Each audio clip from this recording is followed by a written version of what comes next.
Pujya Gurudev Swami Chinmayanandaji made this very, very beautiful statement based on his own experience of life and his deep study of the Upanishads. As the mind, so the man. You are what your mind is. When we introduce a person and say he's a great man, a good man, not so good person, or whatever, what exactly are you referring to? Are you referring to his height, his shoes, his tie, his clothes, his hairstyle? Definitely not. What are you referring to? His mind. Everything that you talk about a person, when you introduce that person, is about his mind. He's a wonderful person. He's a great person. He's good, he's bad, he's indifferent, he's whatever you say, you're talking about the what? Mind. You are what your mind is, and not what your body is. You are recognized, you are respected. Everything is because of your mind. And so, before we talk about managing the mind, let's talk about the importance of the mind in our own life. The role of the mind in our lives. It is said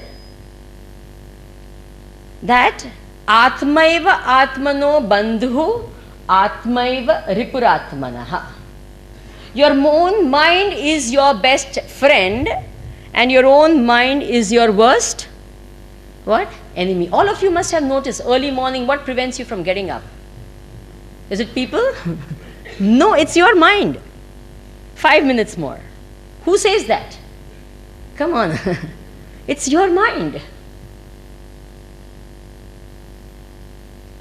Whatever you've been able to achieve in this life, who has supported you the most? You may say, so and so, I've become great because of X person. But believe me, if your mind had not cooperated, X person could have done nothing. Do you agree with me? Yes?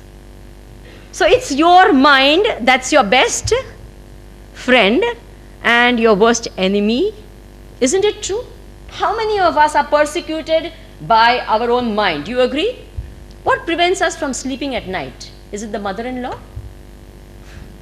Definitely not. It's your own mind which doesn't shut up and switch off. Even all the lights are off, this doesn't switch off, you can't sleep. Is it true or not? So therefore, what is the importance of your mind in your life? Your mind is your best friend, your mind is your worst enemy. Manaiva manushyanam karanam bandha mokshayoho, one of the most famous statements. All bondage is mental, and liberation is also what? From your mind. There's a very famous example given by all Upanishad teachers. You must have heard it sometime. By the way, how many of you are listening to me for the first time? Just put up your hand. This is for my own. Oh, wow. Where are the old people? I had a big, full audience, this. And I always tell them, just as I was coming, they said, oh, you'll have the same crowd. And I'm so happy that I don't have the same crowd. Welcome, all of you, to this. It's very nice always to have a new crowd.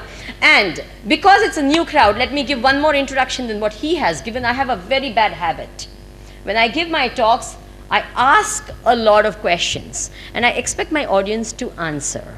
The main reason was that when I was in college, we had professors, and all of you, I'm sure, have had such professors that they keep talking and you sleep and they don't bother to wake you up. Is it true or not? So at that point of time, I decided in my life, I never thought I'd be a speaker, but I said that if at all I ever give a talk to any audience, I won't allow them to sleep. And I found one of the best way to keep them awake is to keep asking them questions. Will you all answer them? I think most of them are awake.